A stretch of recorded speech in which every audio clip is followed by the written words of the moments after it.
আসসালামু আলাইকুম। আজকের হিসাব বিজ্ঞান ক্লাসে আপনাদেরকে স্বাগত। আমি মোহাম্মদ রিয়ান আরফিন, প্রভাষক, হিসাব বিজ্ঞান বিভাগ, নর্থ সিটি কলেজ। গত ক্লাসে আমি আপনাদেরকে দেখিয়েছিলাম কোন অধ্যায় থেকে কি রকম এমসিকিউ পরীক্ষায় আসে, এবং গত ক্লাসে আমি অধ্যায় 1 নিয়ে আপনাদেরকে বিস্তারিত আলোচনা করেছিলাম।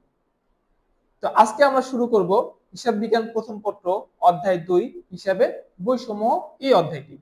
এই অধ্যায় থেকে মিনিমাম 5টি এমসিকিউ আসে এবং ম্যাক্সিমাম 7টি পর্যন্ত এমসিকিউ বিগত দিনগুলোতে পরীক্ষাগুলোতে এসেছে।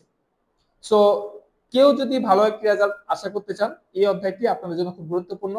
কেউ যদি পাস করতে চান, যে স্যার আমি একটু পাস করতে চাই, কোন অধ্যায়টি পড়লে আমি পাস করে যাব, তার জন্য এই অধ্যায়টি খুব গুরুত্বপূর্ণ। এটা খুবই বেসিক একটা চ্যাপ্টার। যারা মোটামুটি 9-10 এ কমার্সে ছিল তারা এই অধ্যায়গুলো পড়ে এসেছে।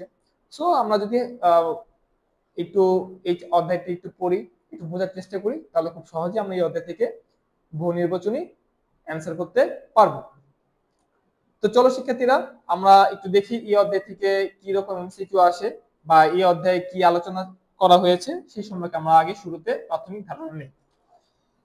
এই অধ্যায়টি খুব বড় একটি অধ্যায়। এই অধ্যায়ে দুতরফা দাখিলা পদ্ধতি, হিসাব চক্র, জাবেদা, খতিয়ান এবং নগদান বই নিয়ে আলোচনা করা হয়েছে। তো আজকের এই এক ভিডিওতে বা এই এক ক্লাসে আমরা মূলত দুতরফা দাখিলা পদ্ধতি, হিসাব চক্র এবং জাবেদের অংশ সম্পর্কে বিস্তারিত জানবো। আমার বিশ্বাস তোমরা যদি এই ভিডিওটা সম্পূর্ণ দেখো, তাহলে তোমরা দুতরফা দাখিলা পদ্ধতি সম্পর্কে কি রকম অবজেক্টিভ বোর্ড পরীক্ষা আসে তার সম্পর্কে একটা ধারণা পাবা, হিসাব চক্র থেকে কি পরিমাণ এমসিকিউ আসে তার সম্পর্কে একটা ধারণা পাবে, এবং জাবেদের অংশ থেকে কি পরিমাণ বা কি রকম এমসিকিউ বোর্ড পরীক্ষা আসে সেই সম্পর্কে তোমার পূর্ণাঙ্গ একটা গাইডলাইন পেয়ে যাবে। তো চলো শিক্ষার্থীরা, আজকে আমরা আমাদের ক্লাস শুরু করি। তো প্রথমে আমি যে টপিক নিয়ে আলোচনা করব তোমরা স্ক্রিনে দেখতে পারবা। আজকে আলোচনার টপিক হচ্ছে দুতরফা দাখিলা পদ্ধতি। তো দুতরফা দাখিলা পদ্ধতি জিনিসটা কি আমরা সেই সম্পর্কে আগে একটু বিস্তারিত জানি।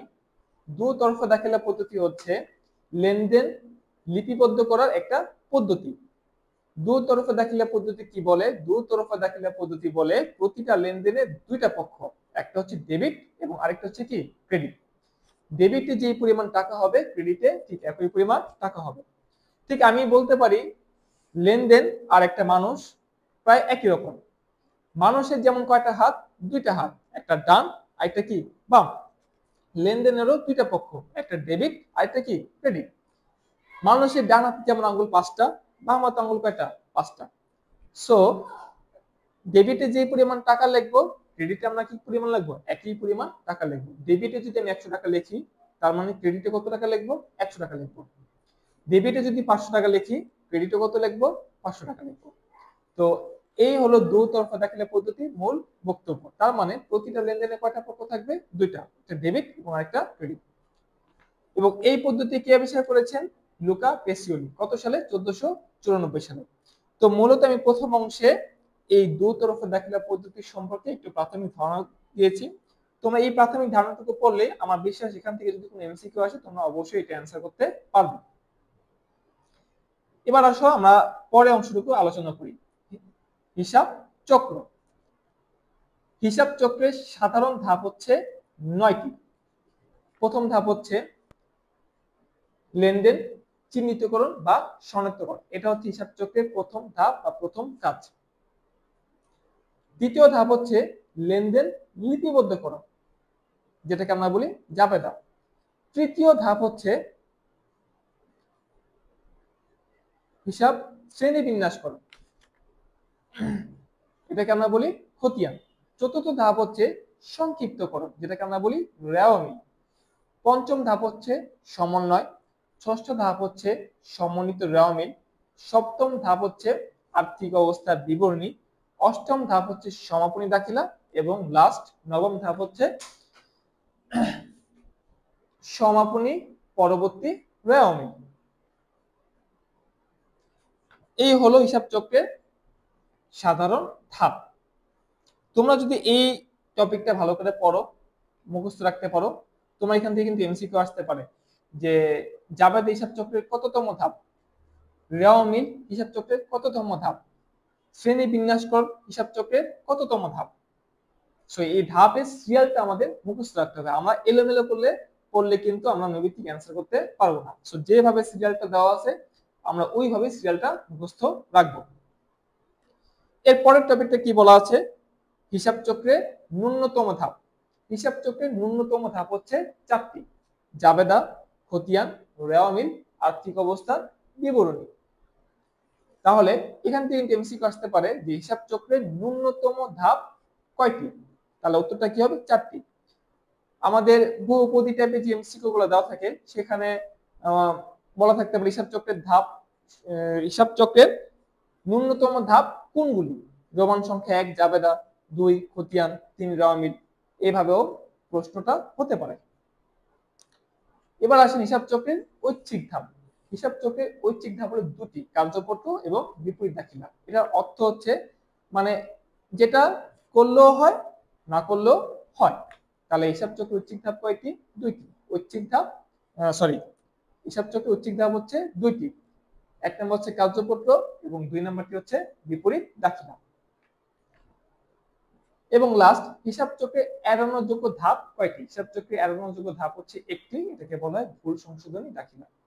সো তোমরা যদি এই টপিকটা একটু ভালো করে পড়তে পারো, তোমাদের হিসাব চক্রের সম্পর্কে কোনো এমসিকিউ যদি আসে, আমার বিশ্বাস এখান থেকে ভুলার কোনো সুযোগ নেই। এবং অবশ্যই টপিকগুলো বইয়ে আছে, প্রত্যেকটা বই এই টপিকগুলো দেওয়া আছে, কিন্তু আমাদের সবচেয়ে বড় প্রবলেম হলো আমরা বই পড়ি না। আজকে আমরা রেজাল্ট খারাপ করার প্রধান কারণ হচ্ছে আমরা বই পড়তে আগ্রহী না। আমরা চাই শর্টকাটে কিভাবে রেজাল্ট ভালো করা যায়। হ্যাঁ, তুমি শর্টকাটে রেজাল্ট ভালো করতে পারবা, তবে তুমি ভালো জানতে পারবা না, ভালো শিখতে পারবা না। সো আমরা যতই শর্টকাট নিয়ম দেখাই, আমরা যতই শীট তোমাদেরকে দেই, এগুলা পড়ার পরে অবশ্যই তোমাকে ভালো জানার জন্য বই ভালো করে পড়তে হবে। বইয়ের বিকল্প কিছু নেই। তুমি এই রাইটারের বই পড়বা, তারপর আরেকটা রাইটারের বই পড়বা, তারপর আরেকটা রাইটারের বই পড়বা। যত তুমি বিভিন্ন রাইটারের বই পড়বা, তোমার হিসাব বিজ্ঞানের নলেজ সম্পর্কে তোমার জ্ঞান অনেক বৃদ্ধি পাবে, হিসাব বিজ্ঞান সম্পর্কে তোমার জ্ঞানটা অনেক বৃদ্ধি পাবে। তো আমি আশা করব যে তোমরা শীট পড়ার পাশাপাশি বইগুলা পড়বা, তারপর হচ্ছে টেস্ট পেপারগুলো একটু পড়বা। আশা করা যে ভালো একটা রেজাল্ট তোমরা আনতে পারবা। যদি শুধু শীত নির্ভর থাকো, ভালো পাস বা কাছাকাছি একটা অবস্থানে চলে যাবা। তবে অনেক ভালো জানতে চাইলে তোমার বই বিকল্প না, কিচ্ছু হয় না, অবশ্যই তোমাকে বই পড়তে হবে। তো শিক্ষার্থীরা, এখন আর কথা বাড়াবো না, এখন আমরা চলে যাব জাবেদার অংশে। তো চলো আমরা একটু জাবেদার অংশটা একটু দেখি যে এখানে কি লেখা আছে বা ওই অংশটার মধ্যে কি দেওয়া আছে। তো জাবেদার অংশে দেখো 1 নম্বর অংশে বলা আছে জাবেদাকে বলা হয় হিসাবে প্রাথমিক বই, সহকারী বই, দৈনিক বই, মৌলিক হিসাবের বই, মূল বই। এটা হচ্ছে আমাদের 1 নম্বর এমসিকিউতে আমি দিয়েছি। তো জাবেদা সম্পর্কে আমরা আগে জানি যে জাবেদা জিনিসটা আসলে কি। হিসাব বিজ্ঞানের প্রথম কাজটা হচ্ছে লেনদেনটাকে কি করা? শনাক্ত করা বা লেনদেনটাকে চিহ্নিত করা। এই লেনদেনটা চিহ্নিত করার পর এই লেনদেনটা কি করতে হচ্ছে? খাতায় রেকর্ড করতে হয়। যে বইতে আমরা তারিখ অনুসারে লেনদেনগুলো ব্যাখ্যার মাধ্যমে লিপিবদ্ধ করে থাকি, এটাকে আমরা বলি জাবেদা। এর জন্য জাবেদাকে বলা হয় প্রাথমিক বই, সহকারী বই, দৈনিক বই, মৌলিক হিসাবের বই বা মূল বই। তো 1 থেকে 5 পর্যন্ত তোমাদের যে এমসিকিউ গুলো আছে এগুলো হচ্ছে মুখস্থ রিলেটেড। সো আমি এগুলো নিয়ে খুব একটা আলোচনা করলাম না। আমি 6 থেকে আজকের আলোচনা শুরু করছি। বা তোমাদের ম্যাথমেটিক্যাল যে টার্মগুলোতে প্রবলেম থাকে এগুলো মূলত 6 থেকে। সো আমি 6 থেকে জাবেদার অংশের টপিকগুলো একটু আলোচনা করে দিচ্ছি।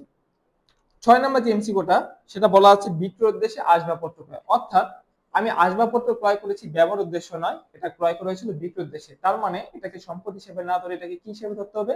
পণ্য হিসেবে ধরতে হবে। সো এটা জাবেদা হবে কি দেখেন, ক্রয় হিসাব ডেবিট, নগদান হিসাব ক্রেডিট। যেহেতু আমি বিক্রয় উদ্দেশ্যে আসবাবপত্র ক্রয় করেছি এই জন্য এটা কি হয়ে গেছে? পণ্য। তার মানে আমি একটা পণ্য কিনেছি, আর পণ্য কেনা মানে কি ক্রয় হিসাবটা কি হবে? ডেবিট। আর আমার কাছ থেকে যেহেতু নগদ টাকা চলে গিয়েছে এই জন্য নগদান হিসাব হবে ক্রেডিট। তাহলে বিক্রয় উদ্দেশ্যে আসবাবপত্র ক্রয়ের জাবেদা হবে ক্রয় হিসাব ডেবিট, নগদান হিসাব ক্রেডিট।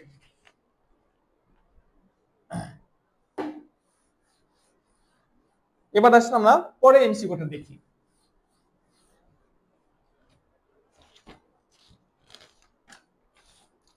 বিনামূল্যে পণ্য বিতরণ, এটা যাবে কি হবে? বিনামূল্যে মানুষ কখন পণ্যটা দেয়? মানুষ আরেকজনকে ফ্রিতে কেন পণ্য দিবে? কিসের উদ্দেশ্যে দিবে? অবশ্যই সেই উদ্দেশ্যটা আমাদের থাকবে কি? বিজ্ঞাপন।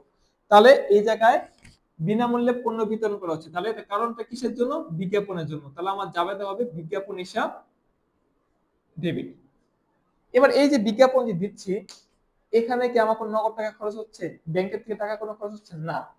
আমি বিজ্ঞাপন দিচ্ছি, আমার কাছ থেকে কি চলে যাচ্ছে? পণ্য। আর পণ্য মানে আমরা এটাকে কি বলবো? ক্রয়। তাহলে বিজ্ঞাপন হিসাব ডেবিট, ক্রয় হিসাব ক্রেডিট। অনেক সময় বলা থাকতে পারে প্রচারের জন্য পণ্য বিতরণ, একই জাবেদা, বিজ্ঞাপন হিসাব ডেবিট, ক্রয় হিসাব ক্রেডিট। ওকে, আমরা নেক্সট টপিকটা দেখি কি বলা আছে। কমিশন অর্জিত হয়েছে কিন্তু পাওয়া যায়নি, মানে কমিশন আমার জন্য অর্জিত হয়েছে কিন্তু কমিশনের টাকাটা আমি এখনো পাইনি, আমি পাবো। ওকে, তাহলে এটা যাবে দেখি এখনো পাইনি পাবো, তাহলে যাবে হচ্ছে প্রাপ্য কমিশন হিসাব ডেবিট,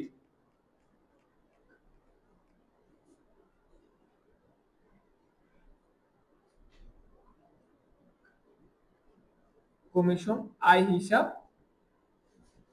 ক্রেডিট। তার মানে কমিশনটা আমার অর্জন হয়েছে কিন্তু আমি এখনো পাইনি, পাবো। এই জন্য আমরা যাবে কি লিখেছি? প্রাপ্য কমিশন হিসাব ডেবিট, কমিশন আয় হিসাব ক্রেডিট। এটা যেহেতু এখনো পাই নাই, এই জন্য ডেবিটটা হচ্ছে সম্পদ, আমার জন্য যেহেতু অর্জন হয়েছে এই জন্য হচ্ছে আয়। তাহলে ডেবিট দিকে যেটা আছে সেটাকে আমরা বলবো সম্পদ, ক্রেডিট দিকে যেটা আছে সেটাকে আমরা কি বলবো? আয়। তো যেহেতু তোমাদের পরীক্ষা খুব কাছাকাছি, আমি খুব ডিটেলসে কি কারণে সম্পদ হলো, কি কারণে আয় হলো, এগুলো নিয়ে আলোচনা করছি না। খুব দ্রুত, যেহেতু এমসিকিউ তোমাদের এখন দরকার আসলে কিভাবে এমসিকিউ অ্যান্সার গুলা করা যায়, সো এইগুলো নিয়ে আমি অবশ্যই ক্লাস দিব। যে বেসিক অ্যাকাউন্টিং নিয়ে আমি অবশ্যই ক্লাসগুলো করাবো, যে কিভাবে সম্পদ হলো, কিভাবে এগুলো আয় হলো, কিভাবে ব্যয় হলো, কিভাবে দায় হলো, কিভাবে ওইটা ডেবিট হলো, কিভাবে এগুলো ক্রেডিট হলো, এগুলো নিয়ে আমি বিস্তারিত ক্লাসগুলো আমি অবশ্যই সামনে আনবো। তো আমি আজকে আপাতত বিস্তারিত আলোচনা করছি না, আমি জাস্ট এটা কি কারণে ডেবিট কি কারণে ক্রেডিট জাস্ট ওইভাবেই তোমাদেরকে দেখিয়ে দিচ্ছি। এরপর আসো এমসিকিউ নাম্বার 9, মালিক কর্তৃক পণ্য উত্তোলন। গত ক্লাসে আমি এগুলো বুঝিয়েছিলাম, মালিক কর্তৃক পণ্য উত্তোলন, মালিক যেহেতু উত্তোলন করেছে উত্তোলন হিসাব সবসময় কি হবে? ডেবিট হবে, উত্তোলন হিসাব ডেবিট। এবার মালিক কি উত্তোলন করেছে? মালিক কি নগদ টাকা উত্তোলন করেছে? না। ব্যাংক থেকে উত্তোলন করেছে? না। মালিক কি উত্তোলন করেছে? পণ্য। তাহলে পণ্যটা ব্যবসা থেকে চলে গিয়েছে, তাহলে উত্তোলন হিসাব ডেবিট, ক্রয় হিসাব ক্রেডিট।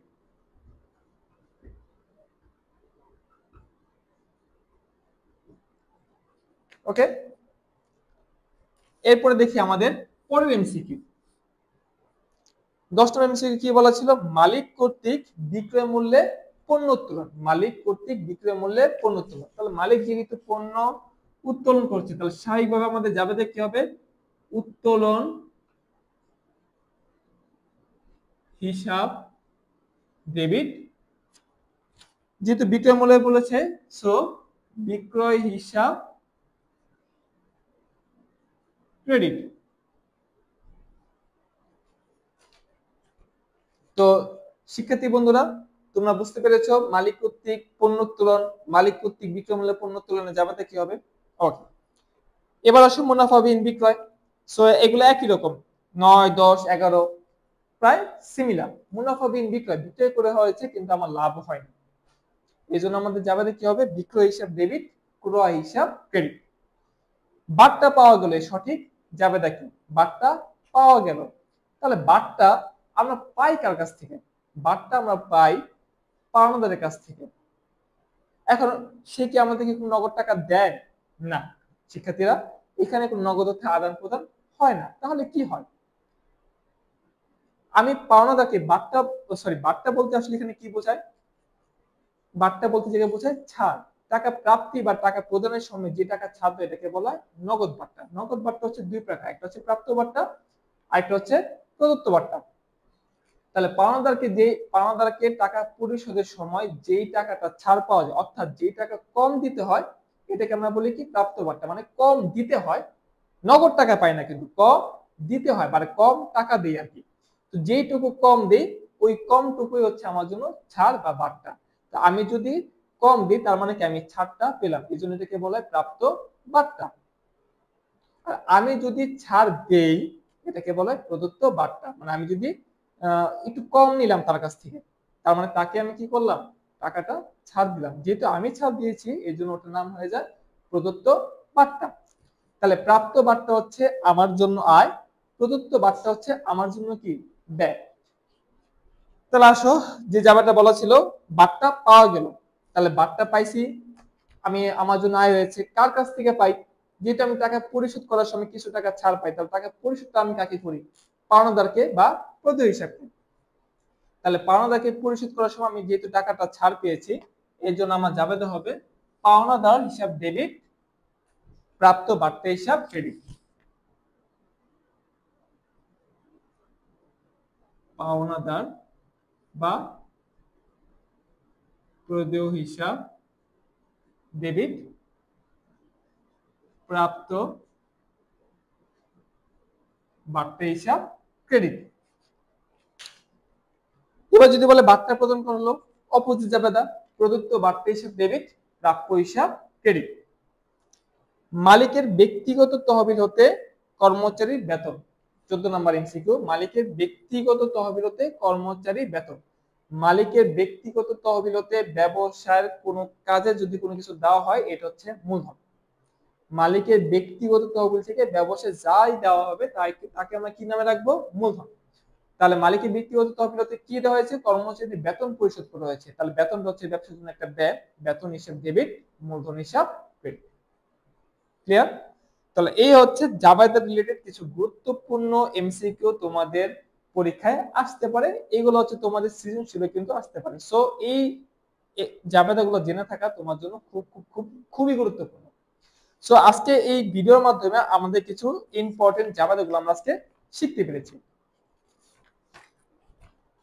ভিডিওর এই অংশে আমরা আসলে যা শিখবো বা যা জানবো তা হচ্ছে প্রারম্ভিক মূলধন রিলেটেড কিছু ম্যাথ থাকে, বা ক নাম্বারে বলে যে প্রারম্ভিক মূলধনের পরিমাণ নির্ণয় করো, এই জায়গাগুলো আমরা শিখবো যে কিভাবে আমরা প্রারম্ভিক মূলধনটা নির্ণয় করব। সো তোমরা 15 নাম্বার, 15, 16, 17, 18 এই 4টা প্রশ্ন তোমরা একটু খেয়াল করবা। খেয়াল করলে তোমরা বুঝতে পারবা যে আসলে কোশ্চেন গুলা কতে কিভাবে আসতে পারে, বা এমসিকিউ চাইলে আমরা কিভাবে অ্যান্সার করব, বা জাবেদা আসলে কিভাবে অ্যান্সার করব, পুরো ডিটেইলসটা আমি এই জায়গায় একটু আলোচনা তোমাদেরকে করে দিব। তাহলে আসলে 15 নম্বর যে এমসিকিউটা ছিল কি বলা ছিল, খেয়াল করো। জনাব মুশফিক 2020 সালের 1 জানুয়ারি নগদ 2 লক্ষ টাকা, 50,000 টাকা আসবাবপত্র, 30,000 টাকা পণ্যদ্রব্য এবং উক্ত মাসে 1 লক্ষ টাকা ঋণ নিয়ে ব্যবসা শুরু করে। শিক্ষার্থীরা তোমরা খেয়াল করো, যদি আমি সলিউশন দিয়েছিলাম এই জায়গায়, তারপর জিনিসটা আমি আবার একটু তোমাদেরকে বুঝিয়ে দিই। মালিক মোট এই জায়গায় 1, 2, 3 4টা জিনিস নিয়ে ব্যবসা শুরু করেছে। কি কি? নগদ, আসবাবপত্র, পণ্যদ্রব্য এবং ঋণ। এটা কি ছিল, শুধু ঋণ নাকি ব্যাংক ঋণ? এটা ছিল একটু শুধু ঋণ। তাহলে শুধু ঋণ আমি কার কাছ থেকে, এই শুধু ঋণটা কোনো বন্ধু বান্ধবের কাছ থেকে হালত হতে পারে, আত্মীয় স্বজনের কাছ থেকে হালত হতে পারে, ফ্যামিলি কারো কাছ থেকে হইতে পারে, ঠিক আছে। এখন আমি যদি কারো কাছ থেকে ঋণ নেই, আমার নগদ অর্থের পরিমাণ কি বাড়ে না কম? বা আমি আমার বন্ধু থেকে ধার নিলাম, 500 টাকা ধার নিলাম, তো আমি যদি আমার বন্ধু থেকে 500 টাকা ধার নেই, আমার তো বন্ধু টাকা কমে যায়, কিন্তু আমার কি হয়, টাকার পরিমাণ বৃদ্ধি পায়। এই জন্য যেহেতু ঋণ নিয়ে ব্যবসা শুরু করেছিলাম, এই ঋণের টাকাটা আমার নগদের সাথে কি করব, যোগ করব। নগদ রয়েছে এই জায়গায় 2 লক্ষ, প্লাস ঋণের কত, 1 লক্ষ। এখন নগদের পরিমাণ কত হলো, 3 লক্ষ টাকা। আর কি নিয়ে ব্যবসা শুরু করেছি, আসবাবপত্র হচ্ছে 50,000, না আসবাবপত্র লিখি।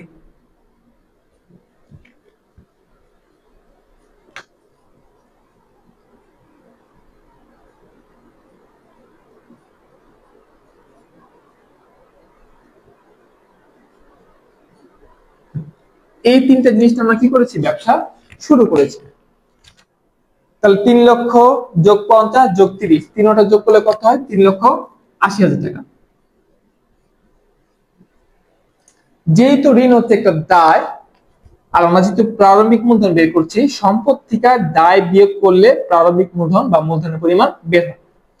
তাহলে সম্পদ থেকে আমরা কি মাইনাস করব? ওই যে ঋণটা আমরা নগদের সাথে যোগ করেছিলাম, এই ঋণটা আমরা আবার কি করব? মাইনাস করব। তাহলে আমরা লিখব বাদ ঋণ কত টাকা? 1 লক্ষ টাকা। তাহলে শিক্ষার্থীরা তোমরা খুব ভালো করে খেয়াল করো, যে ঋণের টাকা আমরা যোগ করেছিলাম ওই ঋণের টাকা আমরা কি করছি? এবার বিয়োগ করতেছি। কারণ কি? আমরা বের করব প্রারম্ভিক মূলধনের পরিমাণ, আর মূলধন বের করার নিয়মটা কি? সম্পদ থেকে দায় বিয়োগ করলেই বের হয় মূলধন। তাহলে সম্পদের মধ্যে কি আছে? নগদ ছিল 2 লক্ষ টাকা এবং ঋণের অর্থ ছিল কত? 1 লক্ষ। আমার নগদ কত হলো? 3 লক্ষ। আসবাবপত্র 50, পণ্যদ্রব্য 30, সব মিলিয়ে কত হলো? 3,80,000। এই 3,80,000 মধ্যে যেটা আবার দায়ের টাকা আছে, তাই দায়টা আমরা কি করতেছি? মাইনাস করতেছি। তাহলে এখন আমাদের মূলধন কত দাঁড়ালো? 2,80,000 টাকা। এবার যদি এটা জাবেদা করতে বলে আমরা কিভাবে লিখবো? নগদান হিসাব ডেবিট, মানে যেগুলো যোগ করছি সবগুলো কি হবে? ডেবিট। নগদান হিসাব ডেবিট কত লিখবো? 3 লক্ষ। আসবাবপত্র হিসাব ডেবিট কত? 50,000। পণ্যদ্রব্য জায়গায় আমরা কি লিখবো? ক্রয় হিসাব ডেবিট কত? 30,000। যেটা মাইনাস করছি এটা আমরা জাবেদা কোন দিকে লিখবো? ক্রেডিট দিকে লিখবো। ঋণ হিসাব ক্রেডিট 1 লক্ষ টাকা। এবং যেটা বের করেছি এটাও হবে ক্রেডিট, এটার নাম হবে মূলধন হিসাব। অনেকে যে কাজটা করে, নগদ হিসাব ডেবিট লেখে, আসবাবপত্র ডেবিট লেখে, ক্রয় ডেবিট লেখে, ঋণ ক্রেডিট লেখে, কিন্তু এই যে একটা বান্দা এদিকে আছে তার কোনো খবর থাকে না। এটা কোন দিকে লিখবো? এটাও কি হবে? ক্রেডিট হবে। কি নামে হবে? মূলধন নামে হবে। ওকে, তো আমরা 15 নম্বর এমসিকিউটা আশা করি বুঝতে পেরেছি এবং এই রিলেটেড জাবেদা যেটা সেটা আমরা বুঝতে পেরেছি।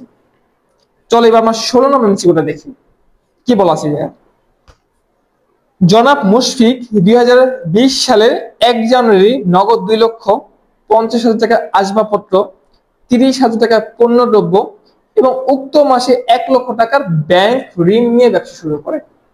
তাহলে শিক্ষার্থীরা একটু খেয়াল করো, 15 নম্বর এমসিকিউটা ছিল শুধু ঋণ, 16 নম্বর এমসিকিউটা হচ্ছে ব্যাংক ঋণ। তাহলে এখন আমরা কাজটা কিভাবে করব একটু খেয়াল করো, আমরা সলিউশনে দিয়েছি জায়গায় নগদ 2 লক্ষ টাকা, যেহেতু বলা আছে ব্যাংক ঋণ, এই জন্য এই ঋণের টাকা আমরা নগদের সাথে যোগ করব না।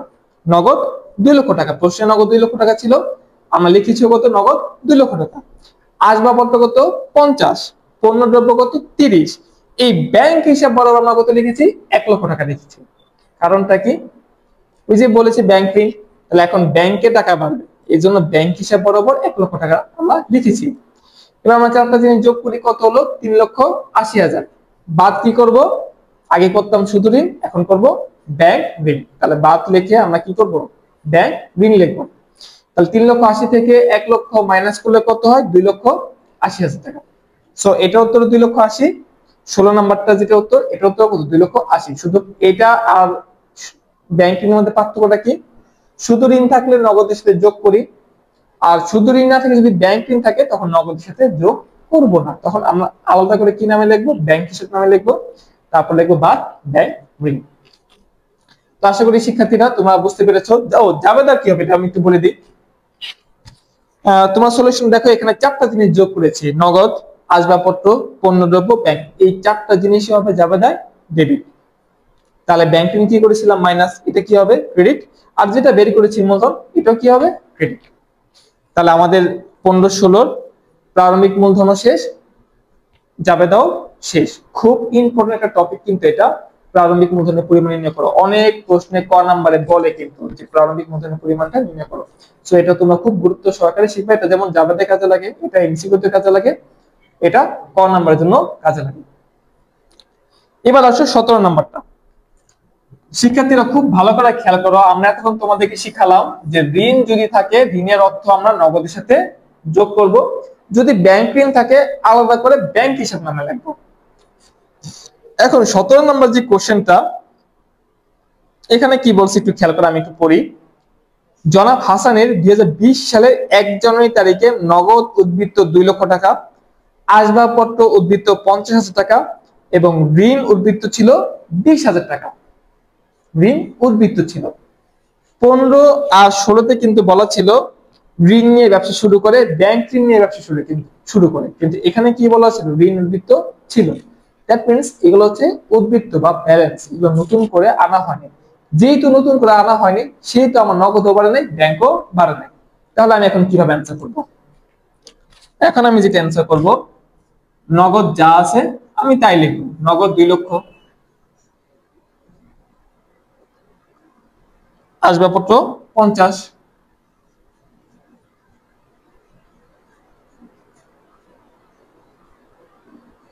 দুটো যোগ করব। ঋণের অর্থ আমরা কি করব? মাইনাস করে দেব। মাইনাস ঋণ কত টাকা? 20,000 টাকা। তাহলে শিক্ষার্থীরা তোমরা একটু ভালো করে খেয়াল করো, এখন কিন্তু ঋণ আমরা কি করেছি? শুধু মাইনাস করেছি, ঋণ কিন্তু এখন আমরা যোগ করি নাই। কেন যোগ করি নাই? কারণ এই ঋণটা নতুন করে ব্যবসায় আনা হয়নি, এই ঋণের ব্যালেন্স আগের থেকে ব্যবসায় ছিল। যেহেতু আমরা মূলধন বের করছি, আর আমাদের মূলধন বের করার নিয়ম থেকে সম্পদ থেকে দায়টা কি করতে হয়? মাইনাস করতে হয়। সম্পদগুলো যোগ করেছি, দায়টা মাইনাস করেছি, আমাদের মূলধনের পরিমাণ বের হয়ে গেছে। সো 17 এবং 18 একই রকম এমসিকিউ, আমি 18টা আলোচনা করলাম না, তোমরা 18 নাম্বারটা নিজ দায়িত্বে তোমরা করে নেবে। তারপরে তোমাদের যদি কোনো প্রবলেম হয়, আমার ফোন নাম্বার লেকচার শিটে রয়েছে, এবং তোমরা লেকচার শিট দেখে, লেকচার শিটে আমার যে ফোন নাম্বারটা রয়েছে ওই ফোন নাম্বারে আমাকে ফোন দিলে তোমরা সর্বক্ষণিক আমার সাথে যোগাযোগ করতে পারবে, এবং কোনো তোমাদের যদি কোনো অঙ্ক রিলেটেড কোনো প্রবলেম থাকে সেই বিষয়ে আমার কাছ থেকে তোমরা হেল্প বা গাইডলাইন পাবা। আমার যে ফোন নাম্বারটা দেওয়া আছে এই ফোন নাম্বারে হোয়াটসঅ্যাপও আছে, তোমরা চাইলে আমাকে হোয়াটসঅ্যাপেও কোনো অঙ্ক বা কোনো বহু নির্বাচনী প্রবলেম থাকলে এগুলো আমাকে ছবি তুলে পাঠিয়ে দিতে পারো, আমি তোমাদেরকে সমাধান করে দেওয়ার চেষ্টা করব। এবার আসো আমরা 19 নাম্বার এমসিকিউ একটু বোঝার চেষ্টা করি।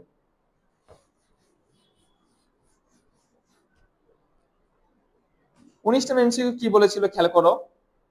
আনুজার নিকট থেকে 20,000 টাকার পণ্য 10% বাট্টায় ক্রয় করা হয়। আনুজার নিকট থেকে 20,000 টাকার পণ্য 10% বাট্টায় ক্রয় করা হয়। এর মূল্য বাবদ 10 দিন পর 5% বাট্টায় চেকের মাধ্যমে পরিশোধ করা হলো।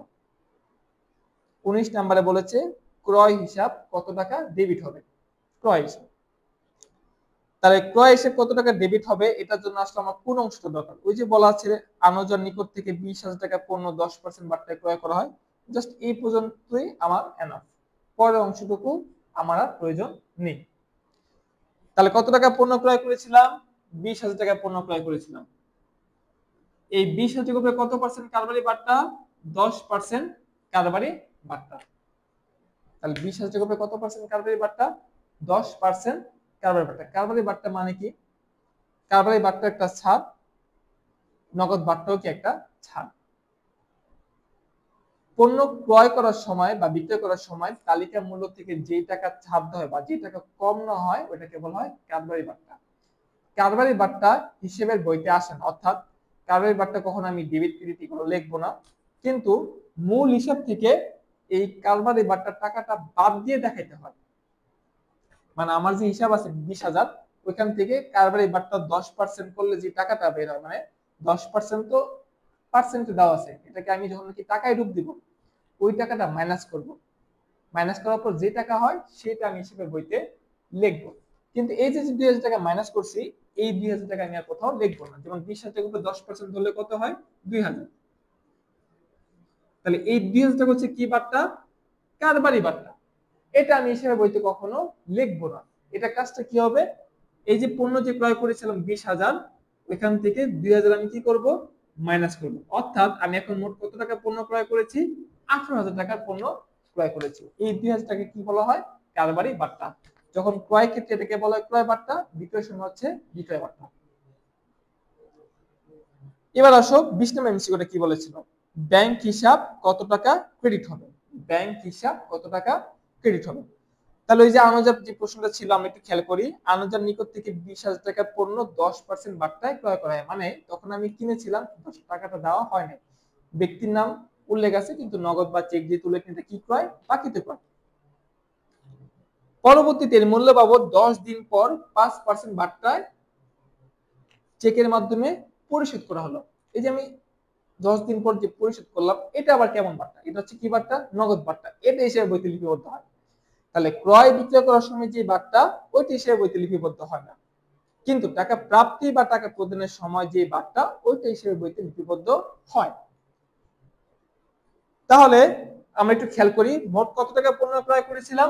18,000 টাকা পণ্য ক্রয় করেছিলাম। এখন এটা কতদিন পরে পরিশোধ করি? 10 দিন পরে। কত পার্সেন্ট বার্তায়? 5% বার্তায়। মানে আমি 18,000 টাকা পণ্য ক্রয় করেছিলাম, 10 দিন পর আমি 5% বার্তা মাধ্যমে আমি টাকাটা কি করেছি? পরিশোধ করেছি। মানে আমি 5% কি পেয়েছি? বার্তা পেয়েছি বা ছাড় পেয়েছি। তাহলে আসলে আমি কত টাকা দিয়েছি? আমি কিনেছিলাম কত টাকা পণ্য? 18,000 টাকা পণ্য। 10 দিন পর যখন আমি পরিশোধ করতে গিয়েছি, পাওনাদার আমাকে বা প্রদেশ আমাকে কত পার্সেন্ট ছাড় দিয়েছে? 5% ছাড় দিয়েছে। এখন আমি তাহলে কত টাকা পরিশোধ করব? তাহলে 18,000 কত পার্সেন্ট? 5%। আমি দেখি 18,000 টাকা উপরে 5%-এ কত টাকা হয়।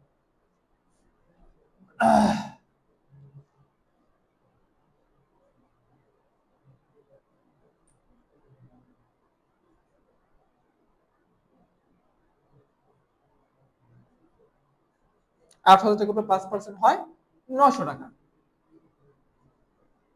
তাহলে আমি মোট কত টাকা পণ্য ক্রয় করেছিলাম? 18,000। তখন আমি টাকাটা পরিশোধ করিনি। এখন যখন আমি পরিশোধ করতে গেলাম, 5% আমি কয় টাকা ছাড় পেলাম? 900 টাকা। তাহলে আমি এখন কত টাকা পরিশোধ করলাম? 18,000 মাইনাস 900, 17,100। বুঝতে পেরেছি আমরা এটা? তাহলে আমি পণ্য ক্রয় করেছিলাম 20,000, ওইখান থেকে কত পার্সেন্ট ছাড় পেয়েছিলাম? 10%। তাহলে অ্যাকচুয়ালি কত টাকা পণ্য ক্রয় করেছি আমি? 18,000 টাকা। এবার এই 18,000 টাকা তো আমি ক্রয় করেছিলাম, যখন টাকাটা আমি পরিশোধ করিনি। এখন যখন আমি টাকাটা পরিশোধ করতে গেলাম, সেক্ষেত্রে আমি আবার কত পার্সেন্ট ছাড় পেলাম? 5%। 5% কত টাকা হয়? 900 টাকা। তাহলে 18,000 টাকার মধ্যে আমি কত টাকা ছাড় পেয়েছি? 900 টাকা। তাহলে অ্যাকচুয়ালি আমি কত টাকা পরিশোধ করেছি? 17,100। তাহলে আমার যে কোশ্চেনটা ছিল, ব্যাংক হিসাব কত টাকা ক্রেডিট হবে, তাহলে উত্তরটা হবে 17,100। ওকে, এবার চলো আমরা কোশ্চেন নাম্বার হচ্ছে 20, 21, এই দুইটা প্রশ্ন একটু উত্তর আমরা দেখি কি হবে। 20 নাম্বারটা কি বলা ছিল? জনাব রাকিবের নিকট হতে জানুয়ারি 1 তারিখে 2-10 শর্তে 5% বার্তায় পণ্য ক্রয় 20,000 টাকা। তাহলে কত টাকা পণ্য ক্রয় করেছিলাম? 20,000 টাকা। কত পার্সেন্ট বার্তায়? 5% বার্তায়। শর্তটা কি ছিল? 2-10। এই শর্ত নিয়ে তোমাদেরকে সাথে একটু আলোচনা করি। শর্ত 2-10, অনেক সময় বলা থাকে মিড 30। খুব ইম্পর্টেন্ট একটা অবজেক্টিভ কিন্তু এটা। 2-10 মিড 30। এটা অর্থ হচ্ছে তুমি যখন পণ্যটা ক্রয় করলা, বাকিতে ক্রয় করলা, এরপর তো তোমার এই অর্থটা পরিশোধ করতে হবে।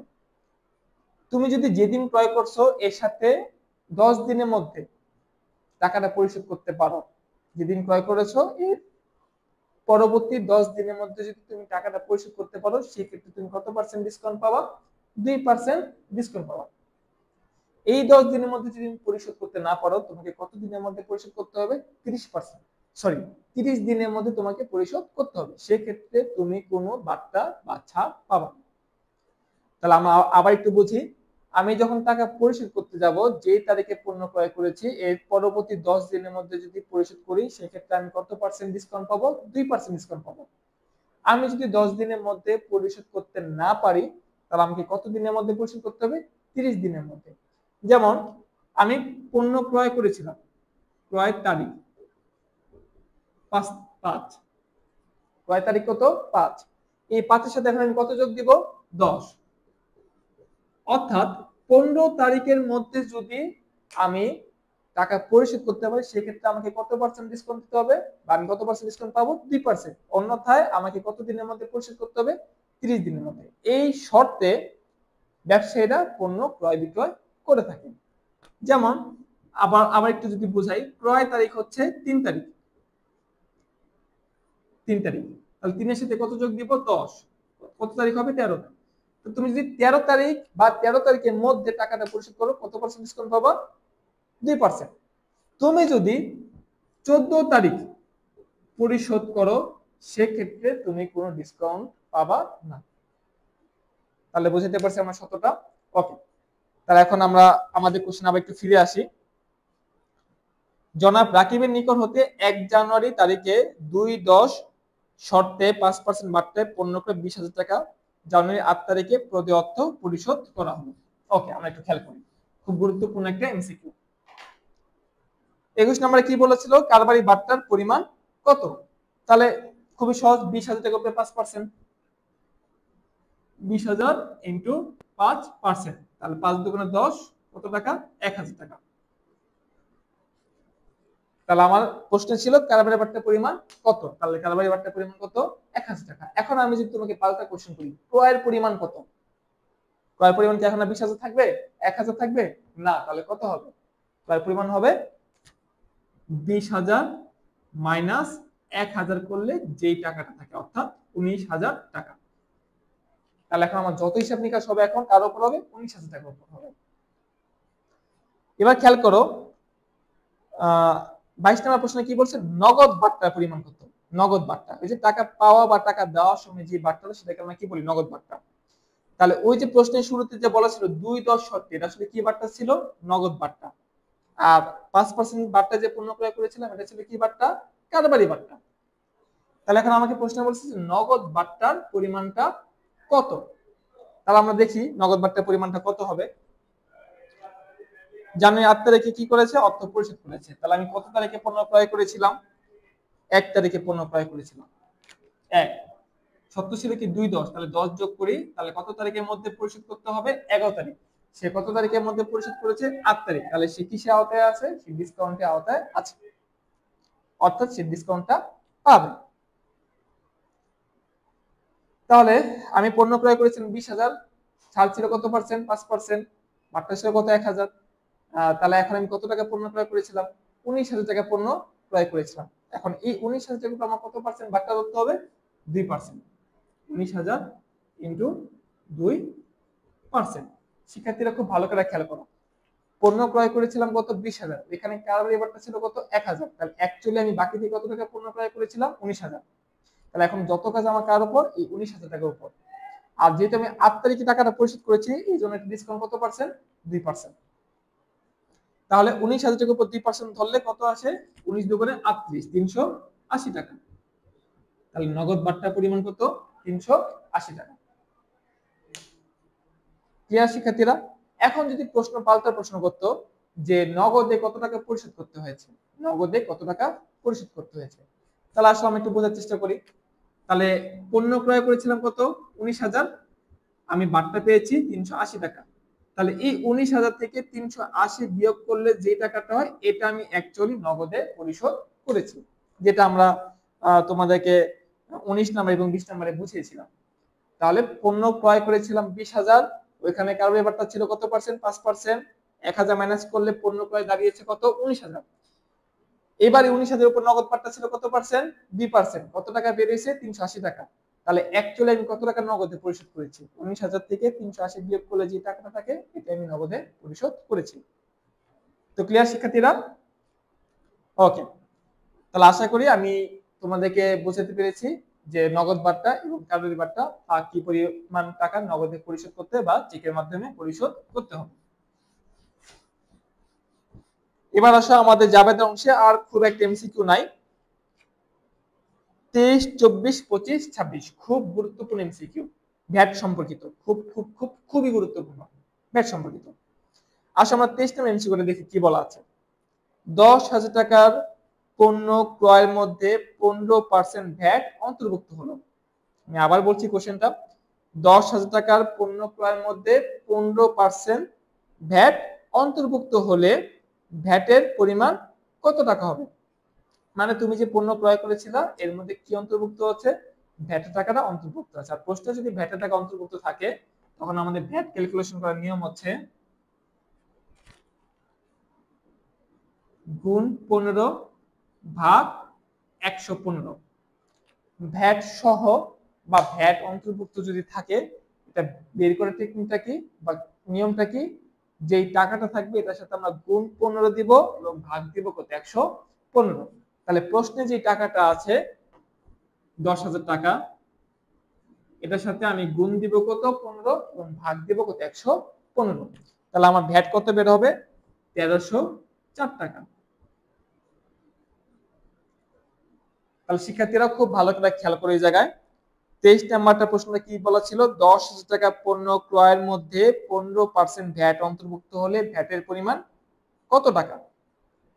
এই জায়গায় কি বের করতে বলছে, ভ্যাটের পরিমাণ। তাহলে ভ্যাটের পরিমাণের নিয়মের সূত্রটা কি, গুণ 15 ভাগ 115। ভ্যাট যদি অন্তর্ভুক্ত থাকে তাহলে গুণ 15 ভাগ 115। তাহলে প্রশ্নে ক্রয় নামক যে টাকাটা থাকবে এর সাথে আমরা গুণ দিব 15 ভাগ দিব কত 115। ওকে, 24 নাম্বারটা কি বলা ছিল, 10,000 টাকা পণ্য ক্রয়ের মধ্যে 15% ভ্যাট অন্তর্ভুক্ত হলে ক্রয়ের পরিমাণ কত। তাহলে খেয়াল করো, আমি তো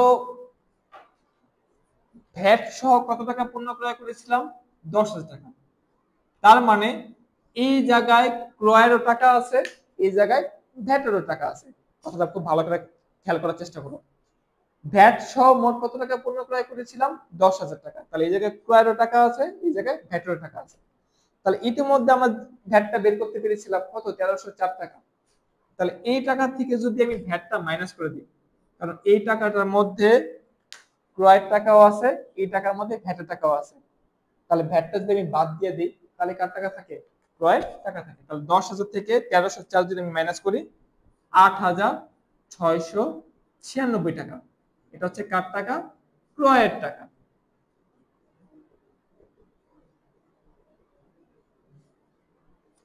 তাহলে পণ্য ক্রয় করেছিলাম কত টাকা 10,000। এই পণ্যটা কি শুধু পণ্য ছিল, ক্রয় ছিল নাকি ভ্যাট সহ ছিল। তাহলে এখানে ক্রয়ের টাকাও আছে, ভ্যাটের টাকাও আছে। তাহলে আমি আগে ভ্যাটের টাকাটা আলাদা করলাম, আলাদা করলে কত দাঁড়ায় 1304 টাকা দাঁড়ায়। তাহলে এটা হচ্ছে কার টাকা, ভ্যাটের টাকা। তাহলে এই 10 থেকে 1304 মাইনাস করলে কত হয় 8,696 টাকা। এটা কার টাকা, ক্রয়ের টাকা। আসেন এবার এটা জাবেদাটা কিরকম হবে আমরা একটু দেখি। যদিও জাবেদাটা এই জায়গায় দেওয়া নাই, তারপর আমি আপনাদেরকে একটু বুঝিয়ে দিই। জাবেদা হবে ক্রয় হিসাব, এই পাশ থেকে একটু লিখি।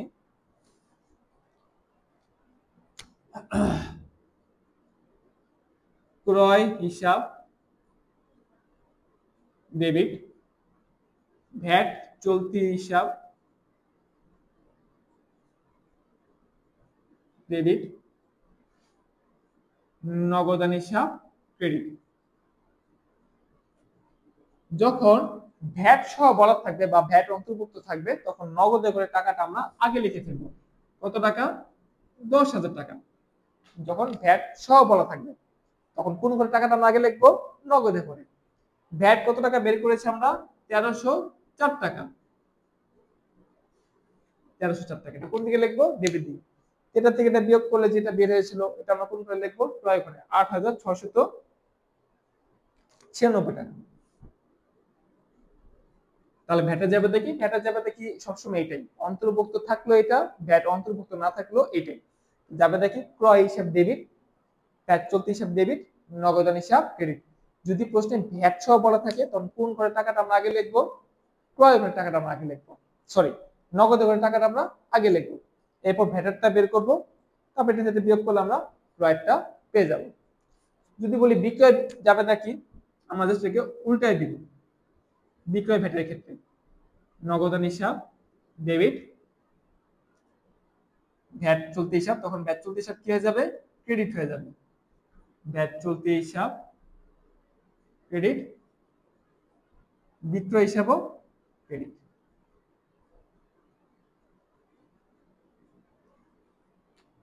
নগদান হিসাব ডেবিট, ভ্যাট চলতি হিসাব ডেবিট, বিক্রয় হিসাব ক্রেডিট। নগদে করে আমরা কি লিখবো, এই পুরো 10,000 টাকা লিখবো। তারপর ভ্যাট টাকাটা বের করবো, 10,000 থেকে ভ্যাট মাইনাস করলে আমাদের কার টাকা বের হয়ে যাবে, বিক্রয় টাকাটা বের হয়ে যাবে। তাহলে কখন হচ্ছে আমি নগদে করে টাকাটা আগে লিখবো, যখন বলা থাকবে ভ্যাট সহ। তো চলো আমরা পরে এমসিকিউ গুলো একটু দেখি। আর আমাদের এই অংশে আর দুইটা এমসিকিউ বাকি রয়েছে। দেখো 25 নম্বর এমসিকিউটা কি বলা আছে, মণিহারি ক্রয় 2,000 টাকা, ভ্যাট 15% হলে ভ্যাটের পরিমাণ কত। অর্থাৎ এই জায়গায় কিন্তু ভ্যাটটা অন্তর্ভুক্ত নেই, ভ্যাট অন্তর্ভুক্ত নেই। তাহলে এটা আমি কিভাবে বের করব? তাহলে এটা আমি বের করব 2000 ইনটু 15%। 15% মানে কি? যে গুণ 15 ভাগ 100, মানে নরমালি আমরা যেভাবে পার্সেন্টটা বের করি ওইভাবেই, অর্থাৎ গুণ 15 ভাগ 115 দিতে হবে। তাহলে গুণ 15 ভাগ 115 আমরা কখন দিই? যখন বলা থাকে ভ্যাট অন্তর্ভুক্ত আছে। আর ভ্যাট যদি আলাদা করে আমরা ধরি তখন শুধু 15% ধরলেই আমার হয়ে যাবে। তাহলে 2000 টাকার উপরে 15% ধরলে অ্যান্সার কত হয়? 300 টাকা। ওকে, 26 নম্বর আমাদের আজকের এই জাবেদের অংশের লাস্ট এমসিকিউ। মণিহারি ক্রয় 2000 টাকা, ভ্যাট 15% হলে ক্রয়ের পরিমাণ কত? মণিহারি ক্রয় কত? 2000 টাকা, ভ্যাট 15%, মানে ভ্যাটটা আলাদা করে ধরতে হবে। তাহলে ক্রয়ের পরিমাণ কত? তার মানে কোশ্চেনে যে 2000 টাকা বলা আছে এটার মধ্যে কি ভ্যাট অন্তর্ভুক্ত আছে? ভ্যাট অন্তর্ভুক্ত নাই। তাহলে এটাই কার টাকা? এটাই তো ক্রয়ের টাকা। ভ্যাট যদি অন্তর্ভুক্ত থাকে ভ্যাটটা মাইনাস করে আমি ক্রয়টা বের করি। এখানে কি ভ্যাট অন্তর্ভুক্ত আছে? ভ্যাট অন্তর্ভুক্ত নাই। তাহলে যেহেতু ভ্যাট অন্তর্ভুক্ত নাই সেহেতু এটাই কার টাকা? ক্রয়ের টাকা। তাহলে এই যে প্রশ্নে যে 2000 টাকা আছে এটাই কার টাকা? ক্রয়ের টাকা। তো শিক্ষার্থীরা, এই হলো জাবেদের অংশ। আমি আজকে তোমাদের সাথে আলোচনা করেছি দুতরফা দাখিলা পদ্ধতি, হিসাব চক্র এবং জাবেদা নিয়ে যে গুরুত্বপূর্ণ জাবেদা এবং ম্যাথমেটিক্যাল যে টার্মগুলো থাকে সেগুলো নিয়ে তোমাদের সাথে একটু বিস্তারিত আলোচনা করেছিলাম। তো এই অংশের মধ্যে তোমাদের যদি কোনো প্রবলেম থাকে তোমরা অবশ্যই আমাকে কমেন্ট বক্সে জানাবা। আমার ফোন নাম্বার দেওয়া আছে, বা আমাকে হোয়াটসঅ্যাপে নক করবা। যে কোনো সমস্যা তোমরা অবশ্যই আমাকে জানাবা, আমি তোমাদেরকে অবশ্যই প্রবলেমগুলো সলভ করে দেব। তো আমার লাস্ট কথা থাকলো আজকে এইটুকুই, যে তোমরা ভালো করে বাসায় পড়ো, এই শীতটাকে একটু পড়ো, পড়ার পর তোমরা অবশ্যই টেস্ট পেপারগুলো পড়বে এবং মেন বইগুলো অবশ্যই পড়বে।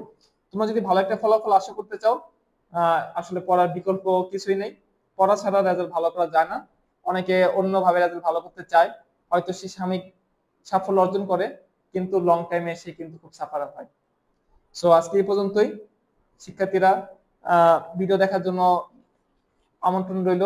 আমার ভিডিওগুলো খুব ভালো করে দেখবে। তো ধন্যবাদ। আসসালামু আলাইকুম।